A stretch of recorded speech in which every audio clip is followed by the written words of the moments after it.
welcome to the channel. Here I share Scareful stories. Stories to make you scared, make you think, make you wonder, and maybe, just maybe, make you a little more careful. If you like what you see, please give the video a like, leave a comment down below, and consider subscribing to the channel. I'm thinking about throwing a party when I hit 5 subscribers. And now, continuing on with the Scareful story of Raymond and Jennie Kehlet. If you haven't watched the first video, and not many people have, I'll link it down below so you can go check it out. When we last left off, Ray, Jennie, and their friend Graham Milne ventured to the Western Australian goldfields for some camping and prospecting. The trio started their trip on March 19, 2015. Milne returned home to Perth 3 days later on March 22nd, but Ray and Jennie never returned. Their dog Ella was found 15 miles away from their campsite on March 28th, sounding the alarm that something had gone horribly wrong. Ray and Jennie were officially reported missing on March 31st. So let's get into the search for Ray and Jennie. The coroner's report details multiple phases of the search effort. Phase 1 covers the initial search and rescue efforts from April 1st to April 5th. The family reported that Mr. Milne had been along on the trip with them, so police naturally contacted him. According to Milne, this was the first time he found out that the couple was missing. He gave police information about their campsite, the equipment Ray and Jennie had, that they were experienced campers but not experienced prospectors, and added that they would have never left Ella behind, so something must have happened to them. He theorized that perhaps they had gotten stuck in the mud somewhere. Investigators located the campsite. 2 firearms, at least one of which was loaded, were located in Ray's vehicle, and on that day they were the only things removed from the campsite. Ray's family would later report that he would never have left firearms, much less a loaded firearm, unsecure. The same group of 3 prospectors that had passed by the campsite on the 27th were made aware of the missing couple on the 31st. They directed police to the campsite and also reported that in the previous days they had smelled a horrible smell coming from one of the mine shafts near their camp. They assumed the smell was coming from a rotting kangaroo. As it turns out, they were camping within 100 yards of the mine shaft where Ray's body was ultimately found. The search for Ray and Jennie began in earnest on April 1st, 2015. Police returned to search the campsite and to locate the quad bike. The bike was found a quarter mile away and facing away from camp and toward the mine shaft where Ray would be found. There were no keys with it, and it had not run out of gas or otherwise broken. Later, the keys were found in Jennie's vehicle. Ray's vehicle was a bit of a mess. There were clothes scattered about as well as cigarette cartons. Ray did not smoke, but both Jennie and Graham Milne did. Jennie's car was found with its contents looking very tidy. Keys were in the cars, and the windows had been left down. Other points of interest about the state of the campsite was that nothing was packed up. There were unwashed dishes as well as coffee cups out, one still having remnants of coffee in it. Food was left out and clothes were hanging on a clothesline. So from the looks of the campsite, it appeared as though Ray and Jennie had gotten up one day, had some breakfast, and set out prospecting, intending to return, but something happened, making that impossible. In addition to searching the campsite, the Western Australian Police Force began a large land search and rescue operation. Approximately 139 mine shafts near the campsite were identified and began to be examined. The shafts were not descended into, not having the proper equipment or trained people to do that day. Instead, flashlights were shown into the shafts and could see around 32 feet down. So, in some, the bottom was seen, but in deeper shafts, the bottom was not able to be visualized. It has to be kept in mind the dangerous nature of inspecting the mines, as they may be unstable and prone to collapse.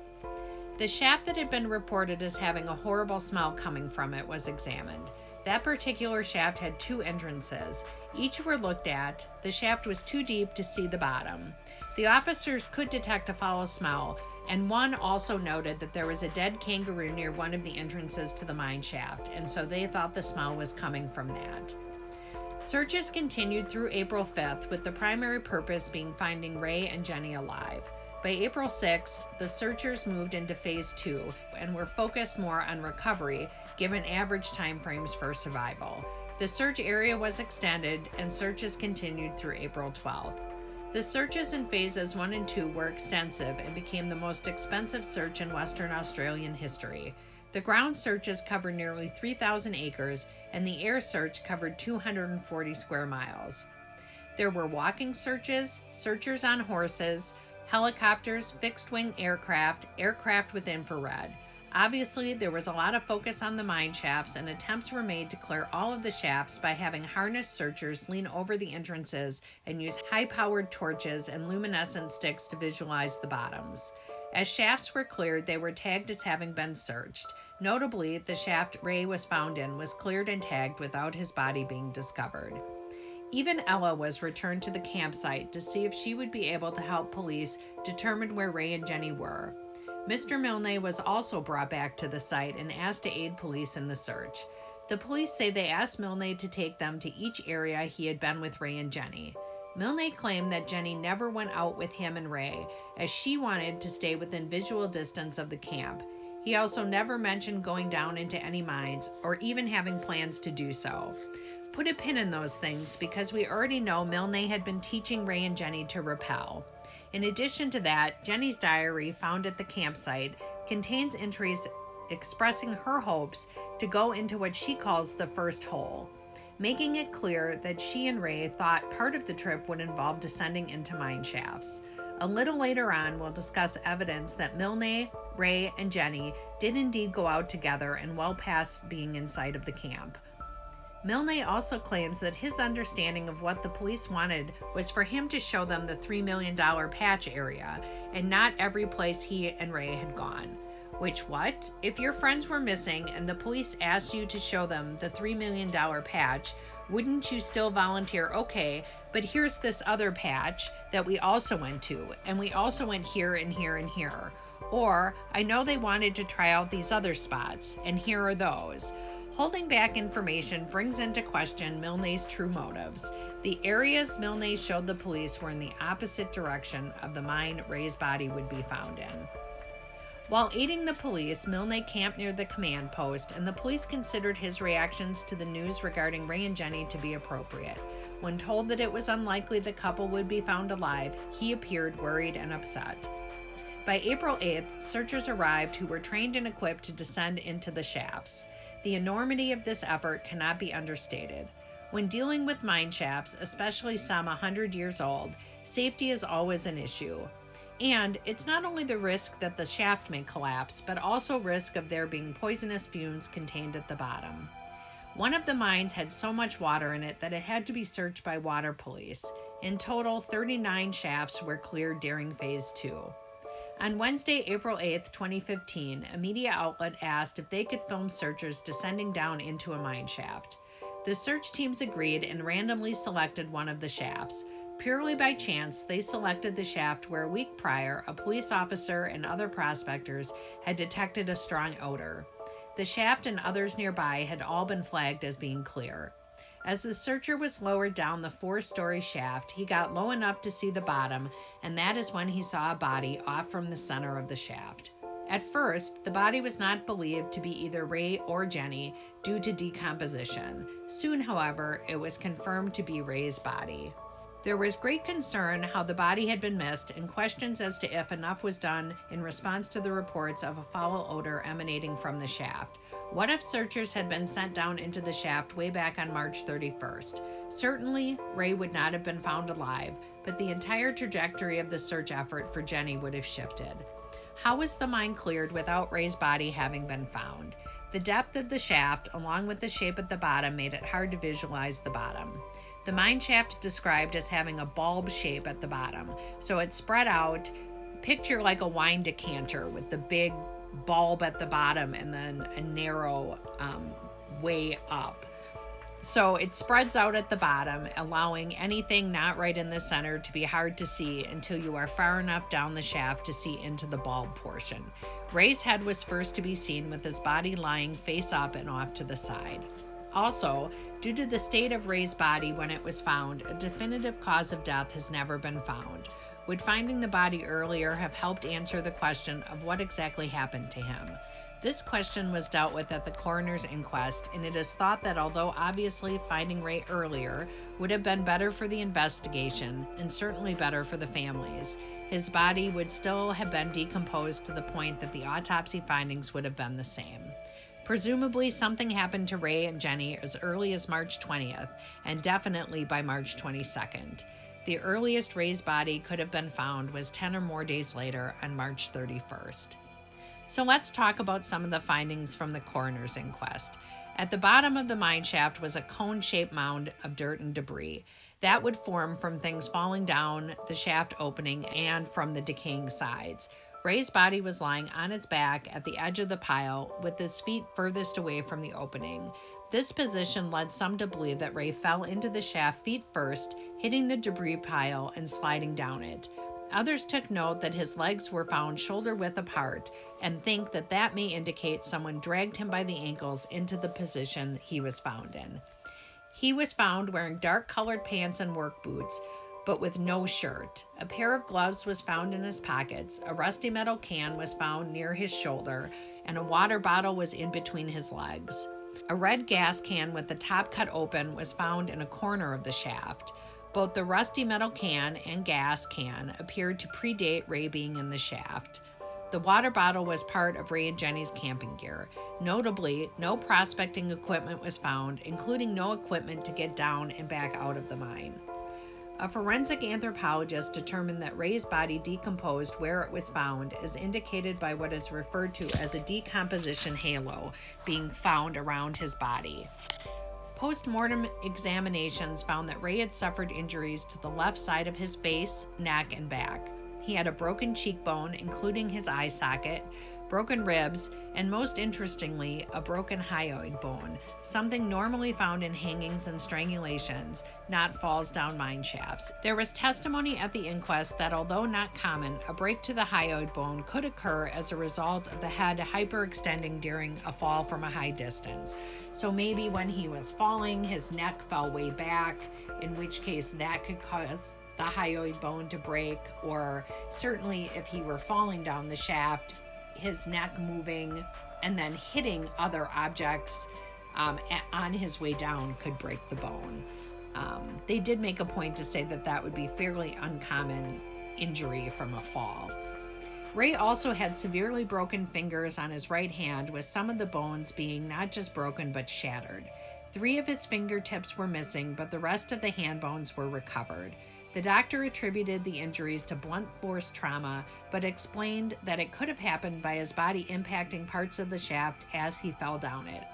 My thought was that if Ray was being attacked, it would have been natural for him to try to protect his head from a blow by putting his hand up to block his face.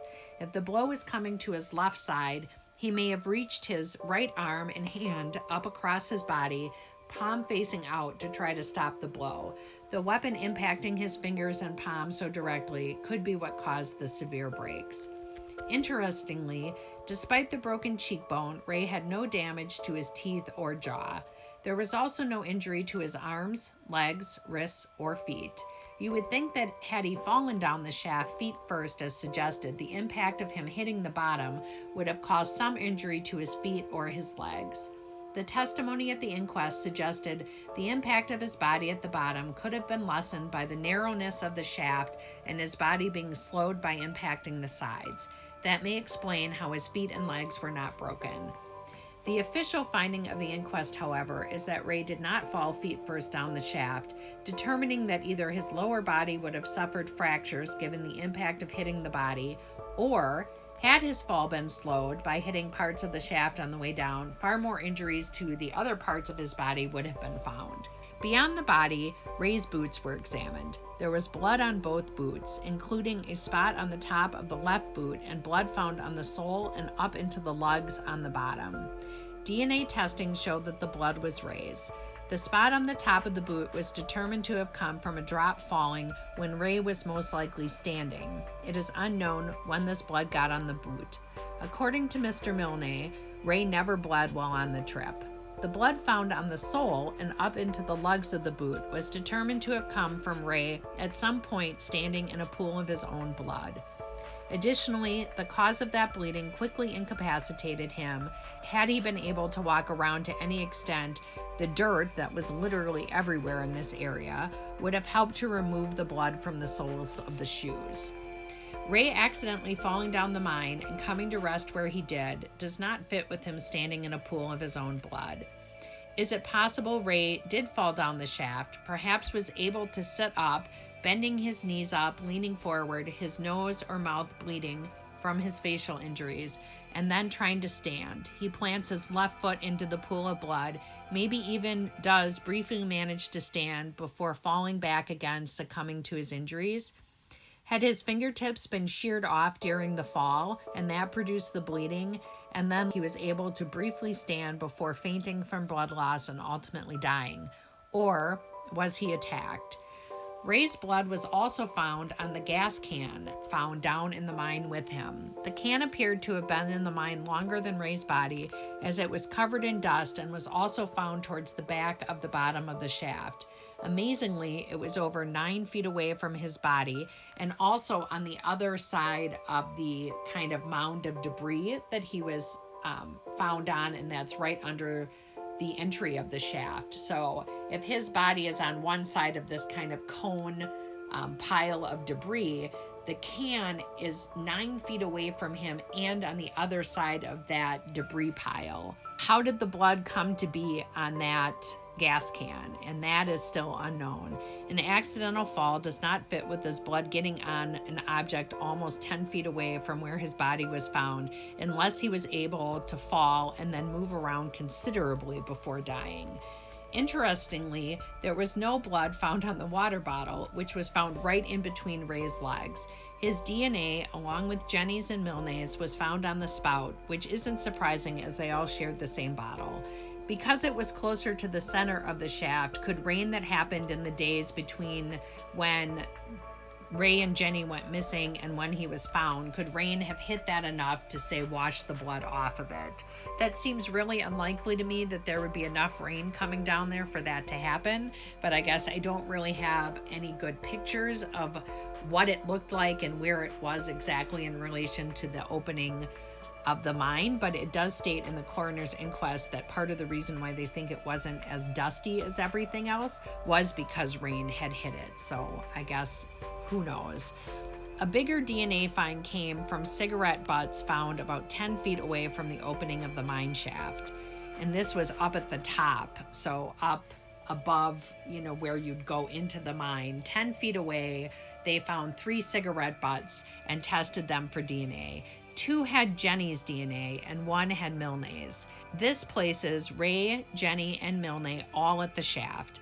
Milne has consistently stated that he never ventured away from the campsite with Jennie. He also claims to have never stopped at the mine shaft where Ray's body was found, only passing it on his way to other locations. His explanation for the cigarette butts being found by the mine shaft where Ray's body was found is that they must have become stuck into the soles of the shoes of searchers and then deposited near the mine when Ray's body was being recovered. What do you think the odds are that 3 cigarette butts were accidentally transferred to the site where Ray's body was found versus they were left there after being smoked by Jennie and Milne? Did Ray, Jennie, and Milne go to the mine? Jennie and Milne smoking cigarettes before Ray and Milne went down into the mine. Jennie smoking at least 1 more while the men were down in the mine. Lots of other things were tested for DNA. This includes objects found at the campsite, the guns found in Ray's car, the quad bikes, Milne's car, the vehicles of people who had been to the campsite, and objects from Ray and Jennie's tent. Nothing returned any findings of interest except for a pillowcase taken from Ray and Jennie's tent that had Milne's DNA on it. At the inquest, it was explained that Milne owned the same pillowcases as Ray and Jennie, and that he had given Jennie one of his pillows to use while driving to help support her back. He also testified that he helped Ray and Jennie set up their tent, potentially touching the pillowcases in the process. After finding Ray's body, searches continued in the hopes of finding Jennie. Phase 2 ended on April 12, 2015. Less than a month later, on May 6th, searching began again, ending on May 15th. Phase 4 covered the time period between July 23, 2015 and July 30th.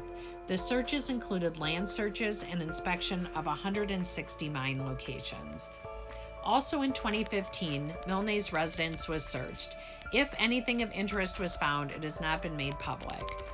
A coroner's inquest into Ray's death and Jennie's presumed death began 5 long years later in January of 2020. Milne was called to testify at the inquest. At first, he declined to answer questions on the grounds that his statements may incriminate him, but the coroner compelled him to testify. When the inquest was completed, he was granted a certificate of immunity, meaning that his testimony cannot be used in any criminal proceedings against him. The findings were not released until May 10, 2021. The coroner considered the possibility that Ray's death was accidental, that Ray and Jennie had taken off in a rush after Ella. That would explain Ray being shirtless and the quad bike being found away from the camp. The theory goes that at some point they got off the quad bike and in chasing Ella, Ray accidentally fell down the shaft and that Jennie then wandered off, becoming disoriented and perished in the wilderness. However, it was ultimately determined that Ray had been murdered and that the death of Jennie Kehlet had been established beyond all reasonable doubt. In making that determination, the coroner cited testimony that Ray would have most likely sustained feet and leg injuries had he fallen down the shaft, or his other injuries would have been greater due to impacting the sides of the shaft. A lot of weight was given to the amount of blood found on the soles of Ray's boots, and that it being there indicated that Ray stood in a pool of his own blood, something he would have not likely been able to do had he accidentally fallen down the shaft. Also, his blood being found on the gas can found on the opposite side of the shaft from his body indicates something happened other than an accidental fall. As for Ray being found shirtless, his younger brother, Dave, has a theory about that. Dave has been writing a Substack newsletter detailing the investigation into Ray's death, along with his theories and some wonderful memories of their childhood. I've linked the newsletter down below. In one of the entries, he discusses the likelihood that Ray was wearing one of his work shirts, which would have been highly visible. Perhaps the murderer removed it in an attempt to make it harder to see Ray's body in the mine shaft. The inquest report, also linked below, has Milne reporting that the last time he saw Ray, he was wearing a blue flannel shirt, and Jennie was wearing a yellow fluorescent work shirt. Even if Milne isn't being totally truthful about that being the last time he saw Ray and Jennie, it does speak to Ray and Jennie wearing work shirts outside of being at work. Where does all this leave us? I just feel like nowhere good. The coroner's inquest came to the determination that Ray was murdered and that Jennie is deceased but with an undetermined cause of death. Their friend, Graham Milne, has denied any involvement in Ray's death and Jennie's disappearance. It was revealed at the inquest that the police had cleared all persons of interest in this mystery except for Graham Milne. It was further revealed that the police wanted to charge Milne, but that the charge was not accepted. Again, where does that leave us? Where does that leave their families? What happened out there in the Australian outback, and where is Jennie Kehlet? The state government has offered a $250,000 reward for information leading to the conviction of the person or persons responsible for the death of Ray Kehlet. Meanwhile, the families are left to struggle with not knowing what happened. Even early on, they understood that Jennie would not be found alive, but they still long to have Jennie's body found so that her ashes can be spread with Ray's, and so that maybe, just maybe, it can shed light on what happened and hopefully provide whatever evidence is needed for there to be justice for Ray and Jennie.